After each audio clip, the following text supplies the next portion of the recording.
Baik, Assalamualaikum warahmatullahi wabarakatuh. Halo semuanya, perkenalkan nama saya Fauzia Rahmi Tafira, mahasiswa jurusan Manajemen Fakultas Ekonomi dan Bisnis, Universitas Baudin Mundari Mandura dari kelas MGI 24. Di video tugas akhir semester untuk mata kuliah Business Environment kali ini saya mengambil judul Analisis Persaingan Bisnis pada Industri Kuliner Lokal.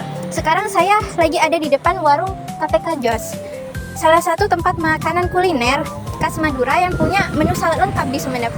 Kenapa saya memilih tempat ini? Bisnis makan tradisional itu pasarnya selalu ada, tapi saingannya juga sangat ketat. Di sekitar sini saja ada banyak warung soto lain. Nah, lewat kunjungan langsung ke KPK Jos ini, kita akan melihat bagaimana strategi mereka terhadap mereka bertahan dengan menyediakan banyak menu sekaligus dalam satu tempat. Saat saya datang berkunjung ke lokasi, kondisi warung KPK Jos kebetulan sedang dalam situasi yang cukup santai dan tidak terlalu ramai pengunjung. Suasananya jadi terasa tenang, bersih, dan rapi. Keunikan pertama yang langsung kelihatan begitu kita sampai adalah meja depan di bawah payung pelangi ini, di mana deretan toples kaca berisi bahan es campur seperti cendol hijau dan kolang-kaling dipajang dengan rapi. Begitu masuk ke dalam, kita bisa melihat banner yang dipampang di dinding yang sangat besar yang estetik. Di papan ini tertulis dengan lengkap menu andalan mereka, mulai dari soto babat, rujak cingur, bakso jos, kaldu, sampai menu spesial seperti telur madun srikoyo. Dari pengamatan ini, tantangan nyata KPK Jos adalah bagaimana cara mereka menjaga warung fisik ini agar tetap ramai secara konsisten di luar jam sibuk makan kerja. Baik, sekarang saya sedang berada dengan Kak Zakia Aprilia Putri atau bisa dipanggil dengan Kak Putri sebagai pemilik usaha dari KPK Jos. Halo Kak, selamat siang. Selamat siang Kak. Kak, saya pas masuk tadi saya langsung salfok sama banner di dinding yang isinya banyak sekali menunya. Ada soto babat, kaldu, sampai telur madun srikoyo. Kenapa Kak Putri memilih untuk menggabungkan begitu banyak menu lokal dalam satu warung ini? Ya, awalnya itu ya Kak, saya tuh ngelihat peluangnya tuh besar gitu. Di daerah kita ini kan juga nggak sepi gitu di daerah Sumeneb ini. Nah, terus juga tapi kalau misal jual satu menu saja tuh kayak kurang gitu. Nah, saya itu maunya kayak semua orang tuh bisa kesini dengan makan yang beda-beda gitu. Jadi kalau misal kayak satu keluarga atau rombongan itu datang ke sini itu mereka gak perlu bingung kalau seleranya itu beda-beda gitu. Baik Kak. Lanjut ke pertanyaan selanjutnya ya Kak. Lalu Kak, kalau diperhatikan di sekitar daerah sini kan banyak sekali saingan bisnis kuliner ya. Di waktu-waktu tertentu atau pas jam santai seperti sore hari saat saya berkunjung ini, suasana warung kan tidak terlalu ramai seperti ini. Menurut Kak Putri sendiri, apa saja tantangan dari luar atau persaingan yang paling mengaruhi jumlah kunjungan pelanggan akhir-akhir ini? Kalau soal saingan, jujur di sekitar sini tuh udah banyak sekali toko soto baru atau tempat nongkrong yang kekinian yang bermunculan gitu. Nah, tantangan besarnya itu adalah menjaga agar pelanggan lama itu tidak bosan. Nah, terus juga kembali ke sini. Nah, namanya bisnis makanan ya, pastinya ada waktu pasang surutnya gitu. Kadang kalau jam makan siang bisa ramai sekali, tapi di waktu-waktu tertentu itu di luar jam makan ya suasananya memang seperti ini, sepi gitu. Baik Kak. Selanjutnya yaitu, nah pas tadi saya melihat ke dapur, porsi kuah kaldu dagingnya kelihatannya kental, melimpah dengan kacang dan bawang goreng. Dengan menu sebanyak ini, bagaimana cara Kak Putri menyiasati pengelolaan bahan baku biar tidak rugi kalau jumlah pengunjung harian lagi tidak menentu?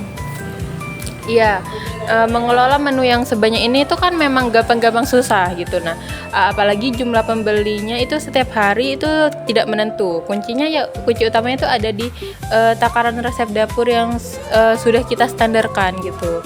Terus juga seperti untuk kuah kaldu daging kita itu takaran rempah dan kaldunya itu pasti selalu pas gitu. Terus taburan kacang goreng, bawang goreng, jeruk nipis tuh juga harus segar tiap hari gitu.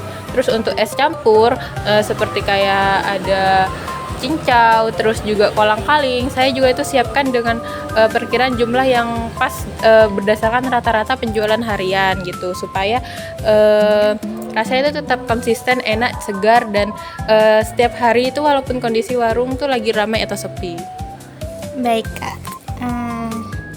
Selanjutnya, untuk mengakali waktu-waktu sepi di warung fisik seperti sekarang ini, apakah dari pihak KPK JOS sendiri sudah menilai mencoba pemasaran digital atau lewat pemasaran online? Ya, kita sekarang itu sudah mulai memanfaatkan jalur online. Kayak kita tuh mengaktifkan menu-menu di KPK JOS itu lewat media sosial seperti Instagram, WhatsApp gitu, supaya orang-orang tuh tahu kalau kita itu udah punya banyak variasi makanan. Nah, termasuk juga rujak cingur dan bakso JOS kita. Selain mengandalkan pembeli yang datangnya langsung, kita itu juga melayani pesan online lewat WhatsApp dan ojek online gitu. Malahan sekarang itu kita sering dapat omset tambahan dari pesanan jumlah besar, kayak pesanan catering, nasi kotak untuk acara kampus, atau pesanan hidangan untuk acara keluarga. Jadi meskipun warung lagi santai, dapur kita itu tetap sibuk memproses pesanan itu gitu. Ya, iya Kak. Ya. Yang terakhir nih ya Kak, melihat ketatnya lingkungan bisnis kuliner saat ini, apa strategi jangka panjang Kak Putri supaya KPK JOS bisa semakin dikenal luas dan selalu dicari pelanggan? Saya tuh sudah ada rencana jangka panjangnya untuk KPK JOS ini. Pastinya saya tuh pengen kan kayak usaha ini tuh semakin berkembang gitu dan punya nama merek yang semakin kuat di Sumeneb ini. Nah, kedepannya saya itu ada rencana untuk mempercantik tampilan warung di sini, terus juga agar suasananya itu lebih nyaman, terus buat anak-anak muda nongkrong gitu kan.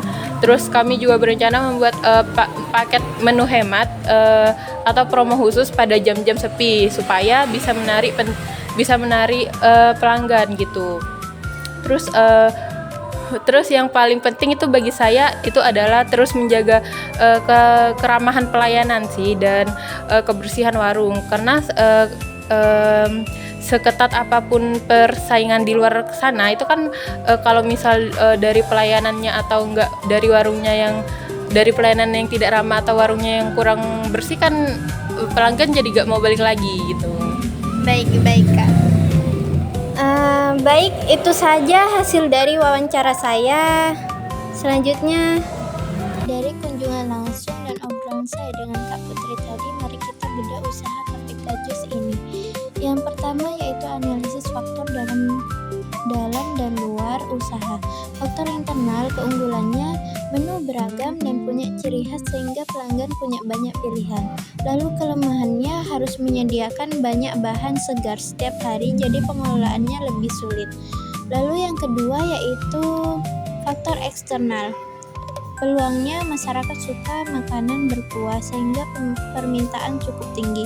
Ancamannya yaitu persaingan warung makan cukup banyak dan pengunjung sering sepi di luar jam makan. Lalu adapun peluang dan ancaman usahanya. Peluang biasa memanfaatkan penjualan online dan menerima catering untuk menambah pemasukan. Lalu ancamannya yaitu bahan baku mudah rusak jika dagangan tidak laku sehingga menimbulkan kerugian. Baik, kesimpulannya yaitu warung KPK JOS punya potensi yang kuat lewat variasi menunya. Strategi mereka menggabungkan makanan hangat, jajanan, dan minuman segar di satu tempat terbukti bisa menjadi solusi bertahan di pasar kuliner modern. Saran manajemen yang bisa saya berikan adalah KPK JOS perlu memperkuat promosi online-nya dan mungkin membuat paket promo hemat khusus di jam-jam sepi sore hari agar aliran pembeli yang datang langsung bisa lebih ramai dan stabil. Sekian vlog analisis dari saya untuk tugas UAS ini. Sekian, terima kasih. Wassalamualaikum warahmatullahi wabarakatuh.